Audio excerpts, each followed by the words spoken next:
तो हेलो दोस्तों, हम आ गए हैं अपने औसत के दूसरे वीडियो को लेकर। जो पहले वीडियो में मैंने आपको सिखाया था कि कैसे आप जो है औसत निकालेंगे, कैसे निकाला जाता है, उसके कुछ ट्रिक्स बताई थी। अब मैं आपको पार्ट 2 लेकर आया हूं, जिसमें मैं आपको इस तरीके के कुछ कठिन क्वेश्चंस कुछ ही सेकंड में करने का ट्रिक्स बताऊंगा। क्या है ये क्वेश्चन? देखिए, 7 लगातार विषम संख्याओं का औसत 2117 है, तो पहली 4 संख्याओं का औसत क्या होगा? तो इस टाइप के क्वेश्चन आप कैसे करेंगे? चुटकियों में करेंगे। चुटकी बजाते ही आप इसे फटाक से कर देंगे।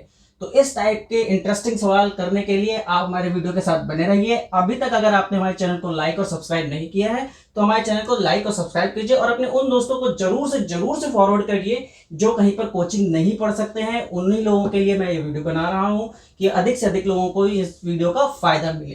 तो चलिए शुरू करते हैं हम आज की क्लास। तो ये क्वेश्चन हम सबसे लास्ट में करेंगे। इससे पहले जो भी इसको स्टार्टिंग करने के लिए जो इससे थोड़े से आसान क्वेश्चन है, हम सबसे पहले उससे स्टार्ट करते हैं। हाँ दोस्त, तो शुरू करते हैं आज की क्लास। तो हमारा पहला क्वेश्चन है, 5 लगातार संख्याओं का औसत 63 है, यानी 5 संख्याएं हैं जिनका औसत 63 है। तो पहली एवं अंतिम संख्या का गुणनफल क्या होगा? यानी कि जो 5 संख्याएं उसमें सबसे पहली संख्या और सबसे आखिरी की संख्या, उन दोनों को अगर हम गुणा करेंगे तो वो क्या होगा, हमें ये निकालना है। तो सबसे पहले तो हमें ये निकालना पड़ेगा कि वो 5 संख्याएं हैं क्या, तभी तो हम पहली और आखिरी की गुणा कर सकते हैं। तो चलिए दोस्तों, हम देखते हैं कि ट्रेडिशनल तरीके से अगर हम ये करते हैं या क्लासेस में या आपको किताबों में बताया जाता तो कैसे बताया जाता। पहले बताया जाता, माना संख्या पहली संख्या x है, तो दूसरी संख्या क्या लेते हैं आप? दूसरी संख्या लेते हैं x+1, फिर x+2, x+3 और x+4। ये आप 5 संख्या लेते, इनके बटे में 5 करते और फिर 63 करते, फिर इस 5 को इस 63 के साथ मल्टीप्लाई करते और फिर आप इन x को जोड़ते। तो ये आप जोड़ते ही रह जाते और आपका समय निकल जाता।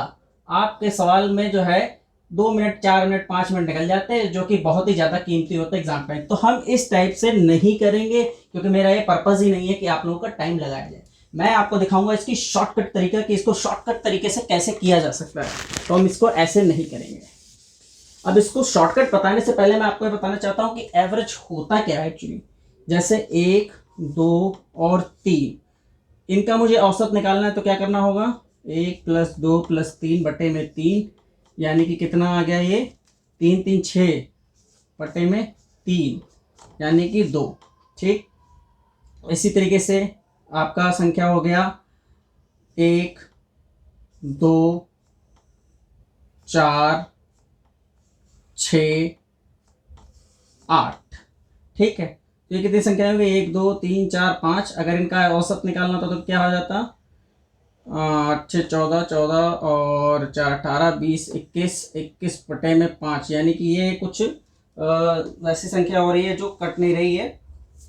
तो हम वैसे दिखाते हैं, ऐसे जनरली अगर 2 3 4 का एवरेज निकालना होता, सिंपल सही है, मान ले 2 3 4 का एवरेज निकालना होता तो क्या होता? 4 3 7 8 9, 9 बटे में 3, यानी कि 3। यानी कि यहाँ से हमें क्या देखने को मिल रहा है? हमें देखने को ये मिल रहा है कि जो औसत निकल के ये आ रहा है, जो ये औसत निकल के आ रहा है वो क्या है? जो हमारी सीरीज दी है उसका बीच का पॉइंट, जो भी हमारी सीरीज दी है उसका बीच का पॉइंट, यानी कि जो औसत है वो ये क्या है? ये हमारी सीरीज का बीच का पॉइंट है। अब चाहे वो सीरीज कुछ भी हो, उसके बीच का पॉइंट ही औसत कहलाएगा। जैसे कि मैं आप लोग को बताना चाहूँगा कि आप निकाल लीजिए 2 3 5 7 और 10। इनका अगर आप औसत निकालेंगे तो क्या होगा? तो 5 5 5 10, 10 10 20 27 बटे में 5, कितना आएगा? 5 5 25, 25 और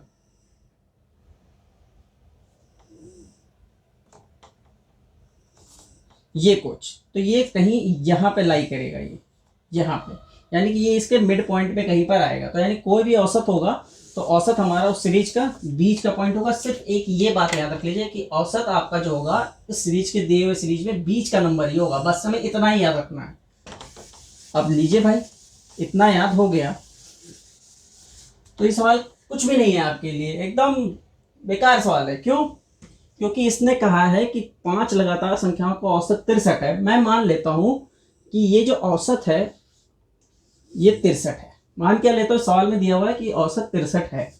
ठीक है, हमने 63 लिख दिया। अब हमें पता है कि जो औसत है ये बीच की वैल्यू है, यानी कि 5 संख्याओं में ये बीच की वैल्यू हो गई, तो 2 इस पार और 2 इस पार लिख देते हैं। तो ठीक है, यहाँ पर 64 आ गया, यहाँ पे 65 आ गया, यहाँ पे 62 आ जाएगा और यहाँ पे 61 आ जाएगा, क्योंकि ये बीच की वैल्यू थी, यही हमारा औसत था। तो हमारी ये सीरीज निकल गई। जब हमारी सीरीज निकल गई तो हमें क्या करना है, पहली और अंतिम संख्या का गुणनफल। पहली संख्या है हमारी 61 और दूसरी और हमारी अंतिम संख्या है 65।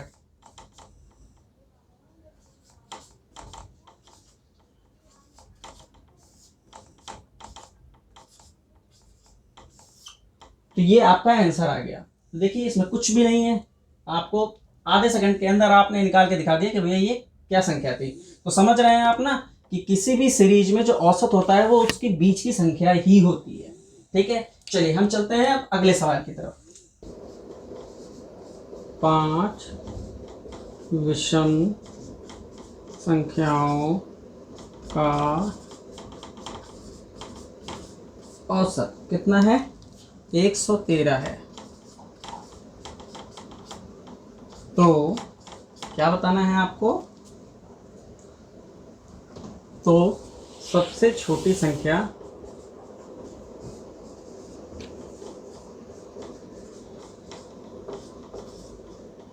बताइए। चलिए भाई करते हैं इस सवाल को।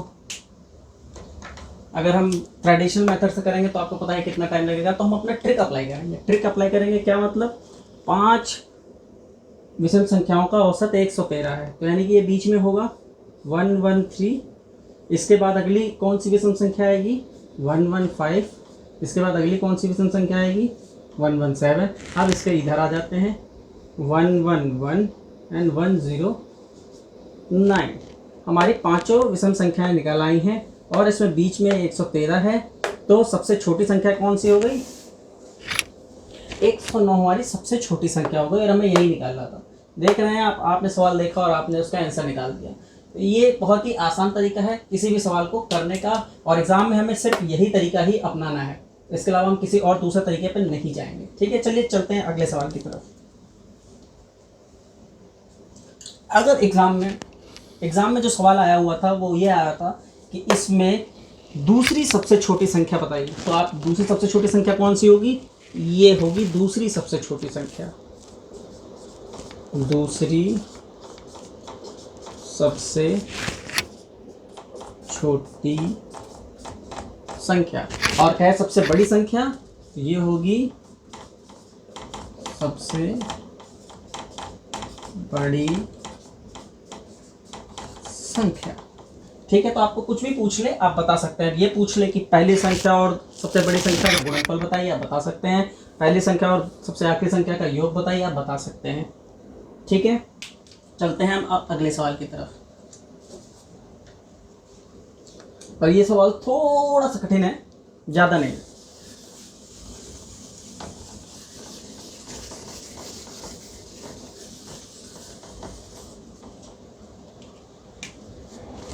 छः लगातार सम संख्याओं का औसत कितना है, 207 है।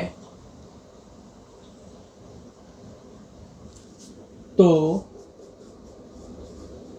सबसे छोटी और सबसे बड़ी संख्या का योगफल क्या होगा। तो ठीक है, हम करते हैं। हमें पता है कि सबसे छोटी संख्या जो है वो है 207। अगर आपको लगता है कि आपको औसत आ गया है तो एक बार संभलिए, क्योंकि अभी आपको पूरी तरीके से औसत नहीं आया है। ये सवाल देखिए क्या कह रहा है, 6 लगातार सम संख्याओं का औसत 207 है, तो सबसे छोटी संख्या और सबसे बड़ी संख्या का योगफल बताइए। तो आपने जैसे ट्रिक अप्लाई करते हैं पहले, फिर आपको समझाता हूँ क्या ट्रिक, इसके ट्रिक के अंदर भी ट्रिक क्या है। आपको बताया था कि जो औसत होता है वो बीच की संख्या होती है, ठीक है। आपने लिख लिया 207। अब आप इसके आगे लिखने वाले हैं, क्योंकि 6 लगातार संख्याएं, यानी कि इधर आएंगी 1 2 1 2, तीसरी कहाँ जाएगी, इधर आएगी, इधर आएगी, कुछ नहीं पता। तो यही ट्रिक है। अब आप देखिए यही इसमें पेच है कि यहाँ ये दिया हुआ है ऑड नंबर और आपसे पूछ रहा है सम नंबर। तो अब यहाँ ये ऐसे सवाल हल नहीं होगा। अब कैसे हल होगा? अब आपने देखा कि 207 जो है वो तो है हमारा औसत। तो 207 किसके और किसके बीच में होगा? लगातार संख्याओं के 208 और 206, ये कहीं इन दोनों के बीच में आ रहा होगा, ठीक है। तो हमारी ये संख्या निकल गई और हमें 6 लगातार संख्याएं चाहिए थी। तो हमारी 6 लगातार संख्याओं में 2 संख्या तो ये हो गई, यानी कि बच गई हमारी 4 संख्याएं। 4 संख्या में 2 संख्या हम इधर लिख देंगे और 2 संख्या हम इधर लिख देंगे, यानी कि 210, 212, 204 और 202। सम संख्या कहा है, इसीलिए मैं 208 से 210 गया हूँ। अगर लगातार संख्याएं कहता, केवल सम संख्या ना कहता तो 200 ना कहता, लेकिन इसे सम संख्या कहता तो 208 के बाद दूसरी सम संख्या 210 की होगी और 212 होगी, 206, 204 और 202, और ये बीच में एवरेज आ रहा है हमारा 207, कहीं हमारे बीच में है इन दोनों के। तो अब ये क्या कह रहा है कि तो सबसे छोटी और सबसे बड़ी संख्या का योगफल बताइए। तो सबसे छोटी संख्या और सबसे बड़ी संख्या का योगफल 414, और यही आपका आंसर आ गया। अब अगर आप ट्रेडिशनल मेथड से सवाल को करते तो आपको कितना समय लगता? ठीक है दोस्तों, मज़ा आ रहा है आप लोगों को तो प्लीज़ लाइक करिए और कमेंट करिए कि आप लोगों को और अच्छे तरीके से बताने के लिए मैं क्या कर सकता हूँ, क्योंकि मैं पूरी कोशिश कर रहा हूँ कि आप लोगों को एवरेज समझ में आ जाए और आप बहुत आसानी से जल्दी एवरेज के सवाल कर सकें। इसके बाद फिर हम अगले टॉपिक्स पे भी चलेंगे, जहाँ पर हम पासे के सवाल देखेंगे जो बहुत ज़्यादा पूछे जाते हैं, ठीक है। तो हम यहाँ पर ये देख रहे हैं, लेकिन अभी औसत खत्म नहीं हुआ, कम से कम 1-2 क्लासेस औसत की और चलेंगी, ठीक है। चलते हैं हम अगले सवाल की तरफ।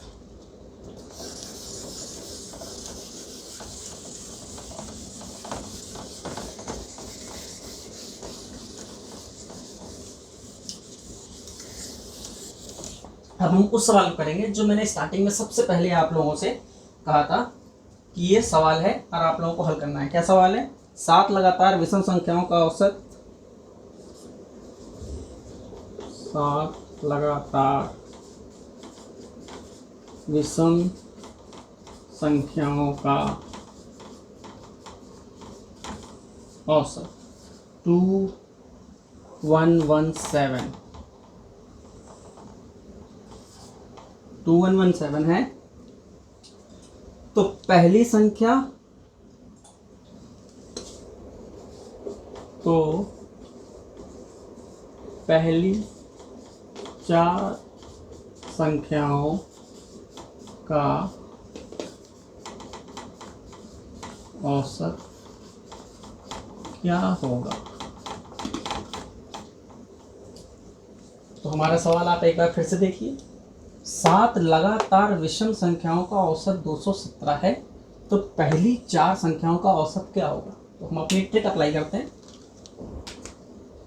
2117 ये बीच में होगी, क्योंकि ये भी विषम है और विषम पूछा है, तो इसमें कोई और ट्रिक है नहीं। तो अब अगली विषम क्या होगी? 2119 2121,